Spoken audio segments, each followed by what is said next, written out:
Okay, we're here at the White House to talk about a critical piece of legislation, as the president's called it, the one big beautiful bill.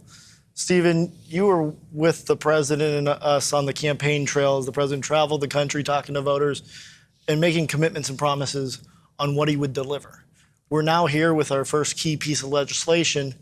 How did we get here? How has he turned those campaign promises into actual text? Yeah, so the most important thing in politics in America is honoring the promises that you make to the American people. That sacred trust between the voter and the man they elect, in this case, the President of the United States. I, like you, traveled with the President all across the country. Packed arenas, packed airport fields, packed stadiums. And in every one of those campaign rallies, he made a series of very specific promises that helped propel him to a landslide victory. No tax on tips, no tax on Social Security, no tax on overtime, no tax you can deduct if you get an American-made car, the interest from your taxes. Building the Golden Dome to provide a missile defense shield for the United States of America. Passing comprehensive border security and immigration enforcement legislation to both seal up the southern border on a permanent basis and get the people here who don't belong back home. Also, fighting radical transgender insanity. Also, unleashing American energy, deregulating our economy so we can have job growth, making the Trump tax cuts permanent. I could go on and on and on.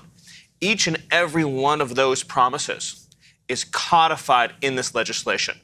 It is literally as though you took a campaign rally speech and turned it into a bill.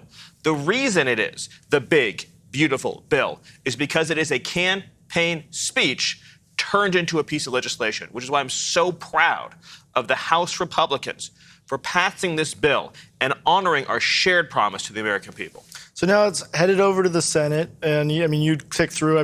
We have 3 pages here. Eliminates Medicaid for illegal aliens. Trump saving accounts for kids. Slashes IRS funding. Green New Deal defunded. Energy production unleashed. Tariffs on Chinese-built ships. You go on and on. Who benefits from this? Well, first and foremost, the working and middle-class people of this country benefit. For one, according to our estimates, you're going to see a $13,000 average increase in take-home pay for the typical family.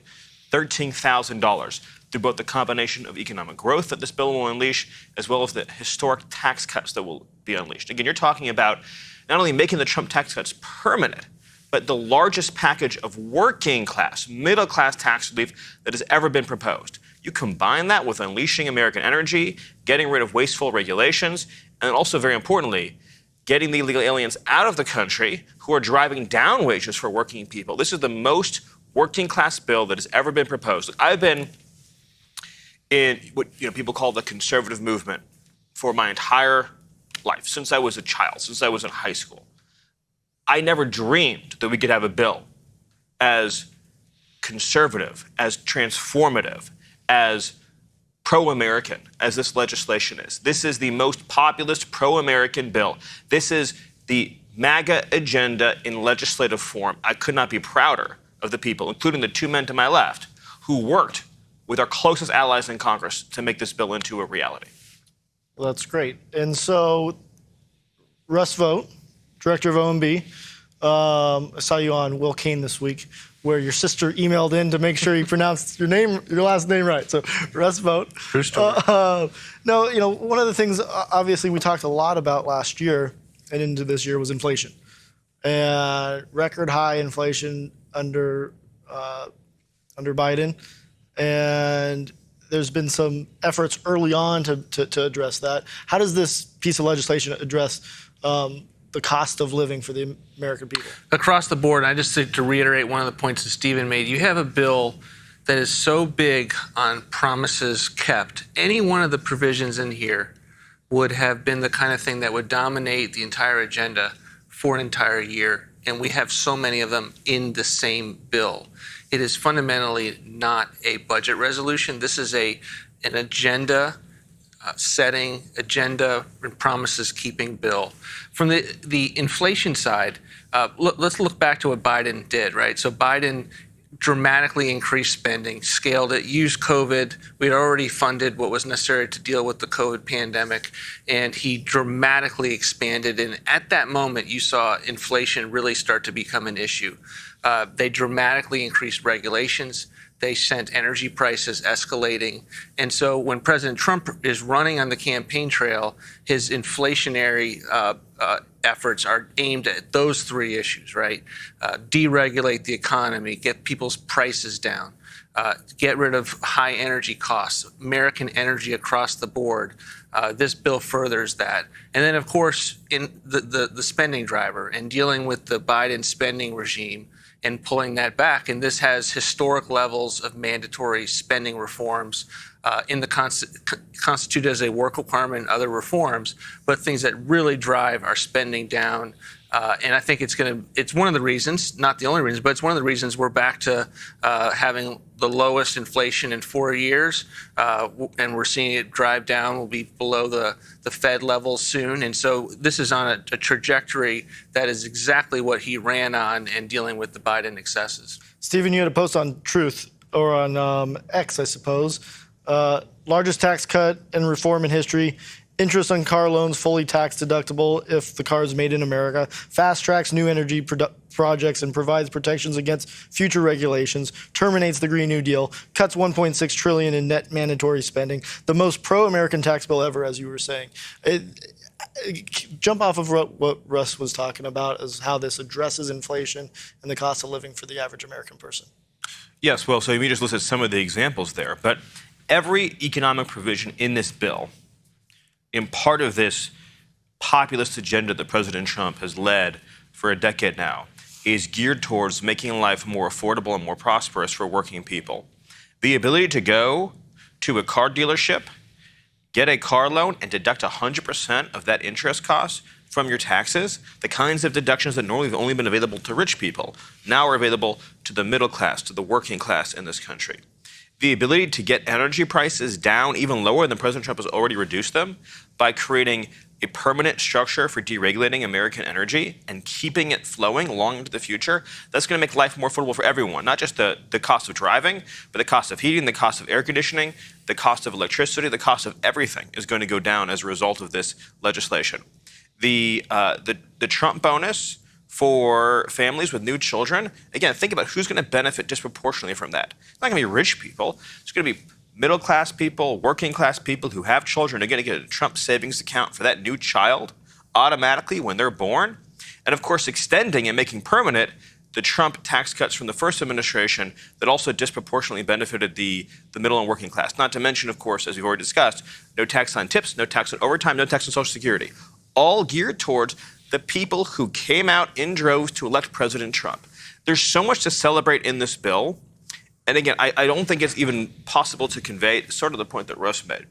If any of these things was done on its own, this would be considered a historic victory for the movement, for the presidency, for the country. In other words, if we had just did a bill that, say, just did no tax on tips, that would be, people would talk about that in 50 years, right? If Ronald Reagan had passed a bill in 1981 saying no tax on tips, there'd be 15 museums out there talking about the time that Ronald Reagan did no tax on tips. There'd be a constant reel on the History Channel about when Ronald Reagan did no tax on tips. That's just one part of this bill. You know, take, of course, something that I've talked a lot about with you and with many others on immigration and border security. This bill fully funds the entire wall across the entire southern border, land and river. So again, you think about promises made, promises kept. Is there a bigger promise than having full, complete, upfront funding that Democrats can never take away? So in other words, it's there, it's upfront, and by the way, it's paid for. Here's another point that isn't discussed very much at all. The immigration provisions in this bill are paid for by charging foreign nationals more money when they want to come to America. So by raising the fees on foreign nationals who are seeking visas and other immigration benefits, we are paying for the wall, for the ICE officers, for the border agents, for the pay raise that President Trump promised the ICE officers and the border agents. So we are literally paying for the defense of the homeland by increasing fees on those in other countries who want to come here. So it's a win-win. So when you hear Stephen talk about it, obviously, Easy sell. So how could anyone vote no? Let's get into the weeds a little bit. CBO. What's the CBO? How does it work? What is the scoring mechanism? And why are people using it as a way to attack the bill? The Congressional Budget Office scores bills. They have what we believe is an artificial, unrealistic Real baseline. quick, what does it mean to score a bill? You take a look at what the bill's provisions do, and you take it and you apply it and compare it to current law and current policy, and you say, will this cost more? Will this save more? What should the impact be of the various provisions?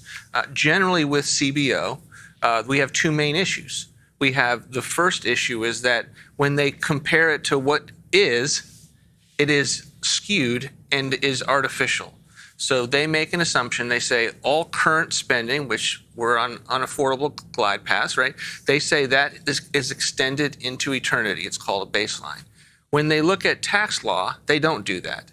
They assume that if certain things have sunsets, even though those sunsets exist in spending, that those sunsets exist in taxes or revenue rates, that those are going to actually occur.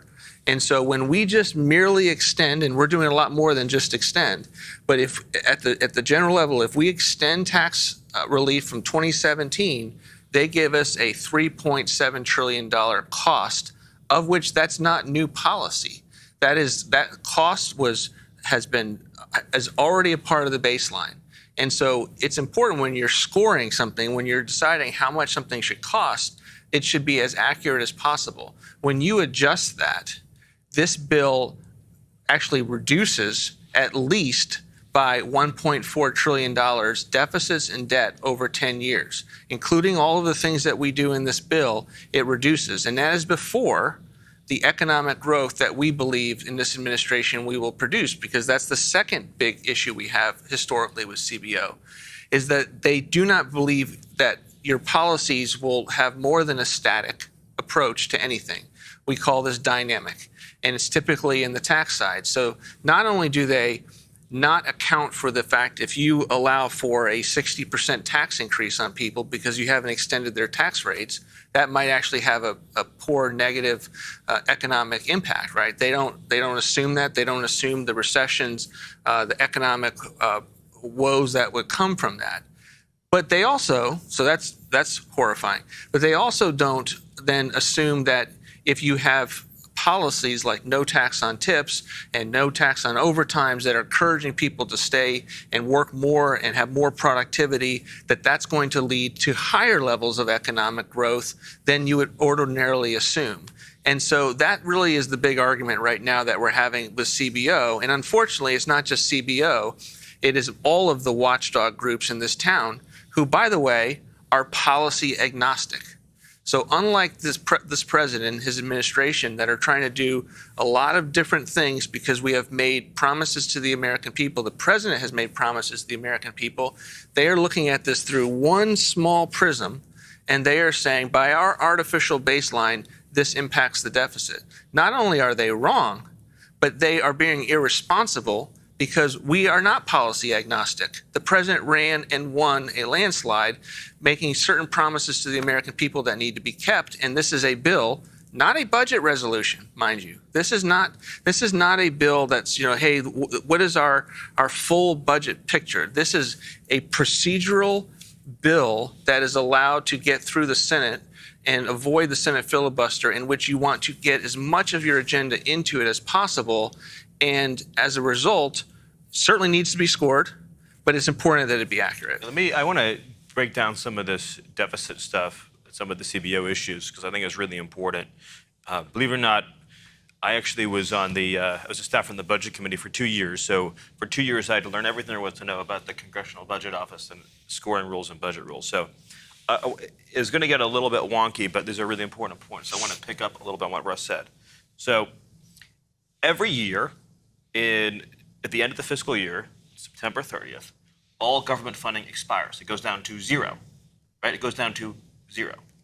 So so if you were to do a score over spending over the next 10 years, based on what is known as current law, right? There'd be 1 year left of spending and then 9 years of nothing. So you would have a year of spending out of 10. So if you were scoring based on current law, you would show basically almost no spending over the next decade because spending all goes to zero at the end of the fiscal year. The Congressional Budget Office, when they're projecting future spending, assumes that more or less what you spent last year will be spent next year. Okay. Now take taxes.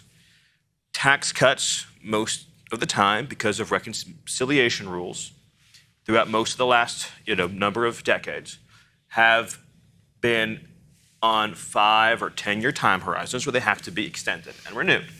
And almost without exception, they always are extended or renewed. It's just part of the law. So if a middle-class person is, say, paying 15%, and that's, say, for 10 years, and if Congress doesn't renew it, it would go up to 25%. Without fail, almost every time, eventually, Congress, usually Republicans, come in and they extend that tax rate. So under what is known as a current law baseline, CBO is not doing the same assumption as doing with spending. CBO is assuming that every single tax rate in America is going to surge up to what it was before the last Trump tax cuts. And so what they're saying is, merely because this bill, among all the other provisions, keeps the Trump tax cuts in place and continues them, they're saying the act of not raising taxes costs several $1 trillion, which is absurd. It does not cost the government anything to maintain status quo tax rates. Like, by definition, you cannot cost the government something by not raising taxes. Only a communist would make the argument that not raising taxes is stealing something from the government. So the only honest way to do a baseline is to say, what is Congress going to tax in a realistic scenario, and what is Congress going to spend in a realistic scenario? And in any realistic scenario, Congress is going to keep the tax rates from jumping up. So what this bill does on the tax side, by locking in the current rates, and then by cutting spending almost $2 trillion, is it reduces the deficit over any realistic set of assumptions by almost $2 trillion. I know it was a very long explanation for getting there, but the bottom line for everyone watching at home is this. When you see anyone online talking about the CBO deficit score, 100% of that is the CBO criticizing the tax cut. That is it. So every reference to the deficit and CBO is 100% about your tax cut. It is not about spending. Spending in this bill is cut almost $2 trillion, including through the largest welfare reform in history.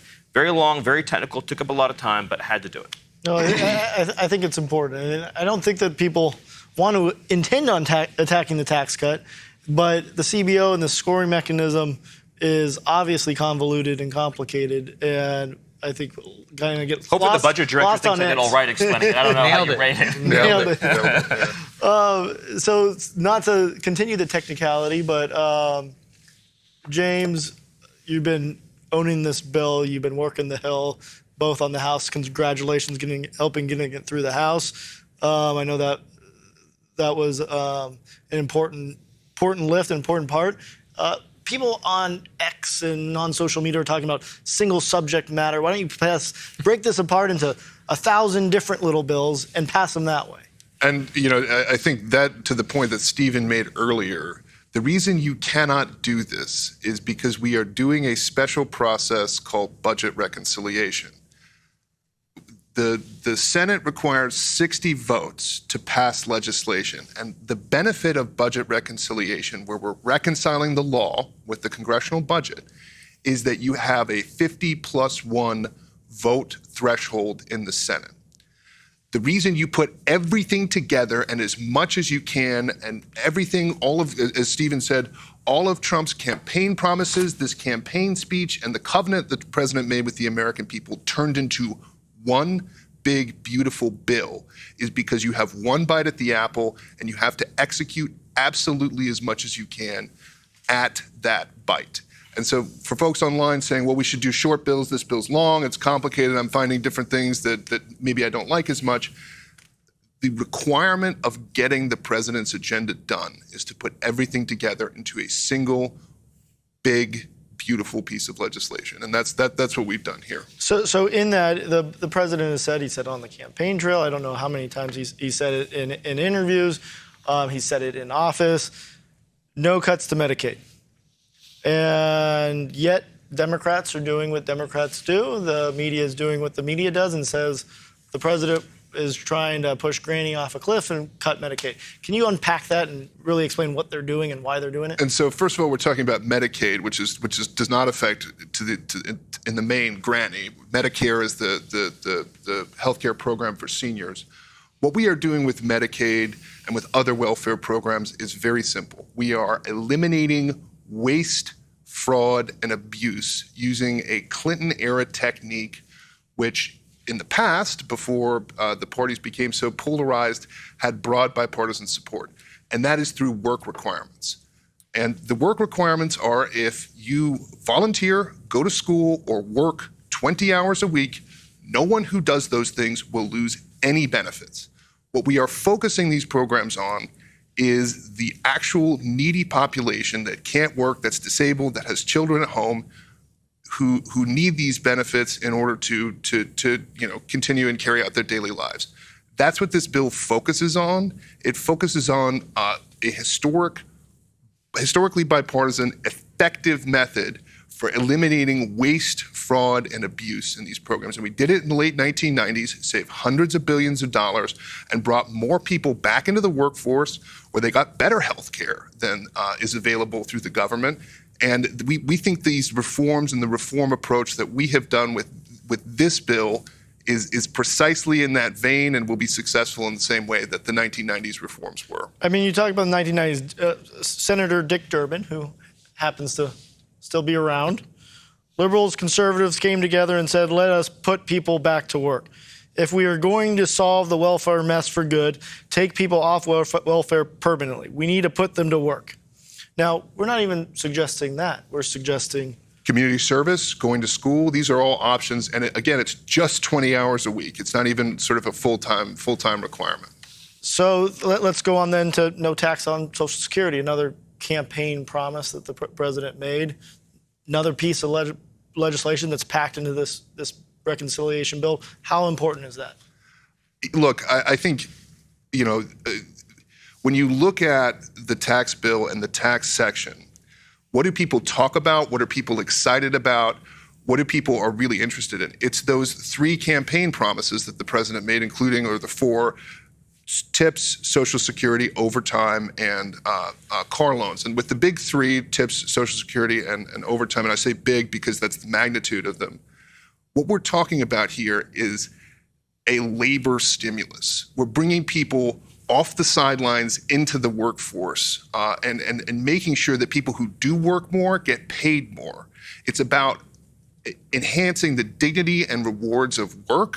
And we think that's going to bring people off the sidelines, bring people into the labor force, and really create that economic surge that the president saw in 2019 and we'll see again as a result of this legislation. So Russ, let's talk about cuts, because one of the great efforts that the president has championed is DOGE and the rooting out of waste, fraud, and abuse, and it's been tremendously successful.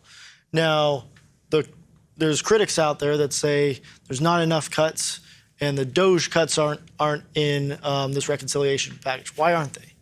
To James's point, this is a procedural reconciliation device to get through the United States Senate's filibuster.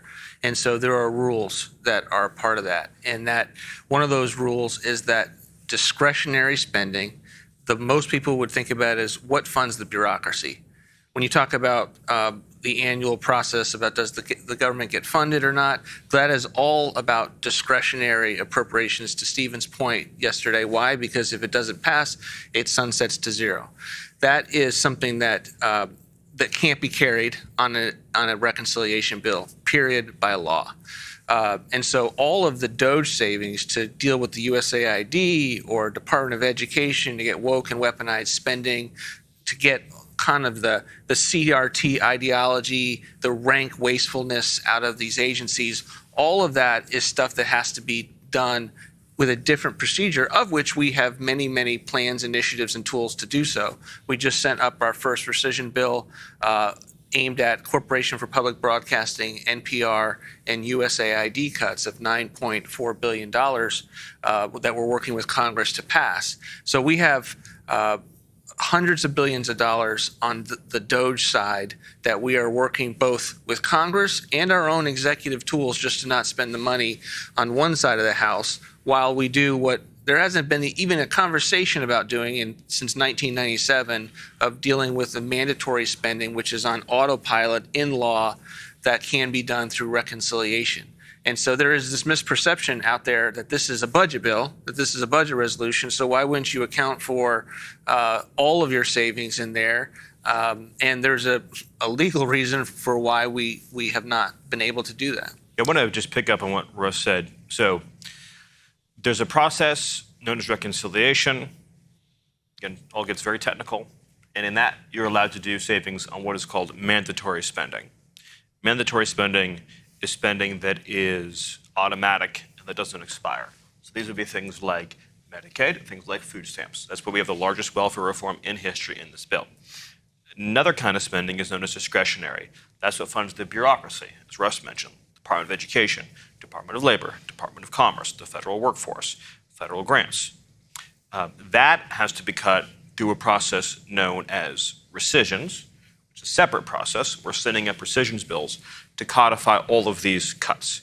You can also make these cuts through the annual appropriations process. That requires 60 votes. Rescissions requires 50 votes. This bill is not a spending bill. So in other words, if you ask me how much... If we wanted to do it, we couldn't. Right, we couldn't. If we wanted to, we couldn't. But the flip side of that is, not only can we not cut discretionary money in this bill, but this bill is not also responsible for new spending either. There's no money in this bill to fund the Department of Education. There's no money in this bill to fund the Department of Labor. There's no money in this bill to fund the Department of Commerce. There's no money in this bill to fund the entire architecture of the federal government. There's no money in this bill to fund the entire architecture of federal grants. So, again, as a thought experiment, if you pass this bill and then said, all right, we're done for the year, that's it, no more bills, government funding would go down like half overnight. In other words, this bill is not responsible for funding government. This bill has two major fiscal provisions in it. It reforms welfare and it cuts taxes. Two long-held Republican objectives. And I think it's important to note, too, I mean, there's probably no bigger defendants or proponents than DOGE than this team here. And as relating to this reconciliation bill, if we wanted to, we couldn't, but we do want to, and we will. It's just not through this vehicle. And we have. We've sent that vehicle up to Capitol Hill, We've at least started. one of those vehicles, and we'll continue to. And the great thing is there's that. tremendous work that's been done by DOGE, and there's tremendous savings that have been identified. And it's going to take a meticulous and tireless effort. It's going to take the support, the continued support of the American people. But this reconciliation bill is different than that. And I think it's important to understand that. James, where does this bill stand now? I know you had a bunch of the Senate leaders in the White House yesterday talking through it. Where are we? So cleared the House a couple of weeks ago, 215, 214, with one present vote. So very close vote in the House. In the Senate, we're having great conversations. The president's been incredibly involved. He's the best advocate. He's the best salesman, best negotiator in the world. Got the best closer that there is. Right. And so, I feel incredibly confident when I'm, happen to be present for some of these conversations and see the president and see the impact that he has on these conversations. We're sort of balancing different Senate equities. The reality is, and going back to what I said, 215, 214, that's one vote. So you've got a very narrow pathway in the House. We've got some senators with some strong opinions about which direction the bill should go, but the basic structure and features of the House bill have to remain. But we think we're very optimistic, having great conversations with committees across the United States Senate to ultimately keep this product. It's a product that we're excited about now. We think what's going to come out of the Senate is a product we're even more excited about, that's going to deliver on even more of the president's campaign promises. And, ultimately, we think we're going to get this done, and we're going to get this done in July and basically have a huge down payment on the extraordinary campaign promises that the president made in the 2024 election cycle. I think we should talk about what happens if this bill were not to pass. So number one, overnight, everyone's tax rates would go up 50, 60, 70%. Number two is the funding for border and immigration security would never happen because you would have to then get it through a 60-vote process, and Democrats are never going to give it to you. In fact, worse than that, Democrats will use the appropriations to starve ICE and starve Border Patrol out of funds to try to shut down the border and immigration enforcement. You would also have a breach of what's known as the debt ceiling, which would lead to a radical spiral up in interest rates, which would then cause an explosion in the deficit and debt. In other words, the rise in interest rates payments would go up exponentially, which would cause deficits to go up exponentially, which would cause interest rates to keep going higher, and you would end up with a debt bomb like we've never seen before. So everything in this bill is a massive win for the conservative movement, for the president, for the MAGA movement, for the country. The absence of passing this bill would be all those things that I just said and many more. So to sum this up, I think, to the Republicans in the House and obviously the Senate who campaigned on making America great again, this is your vote to do it. To the Democrats that are from districts and states that helped elect Donald Trump, I'm thinking Pennsylvania, Michigan, Wisconsin, this is a bill to honor the promise or the demand from the voters that helped elect Donald Trump. This is your opportunity to deliver on something that truly is and can be uniting and beneficial to every American. So with that, I'd like to conclude. Thank you, everyone, for being here to try to work through the technical nature of a reconciliation bill, but more importantly of how it really delivers on behalf of the American people. Thank you. Thank you.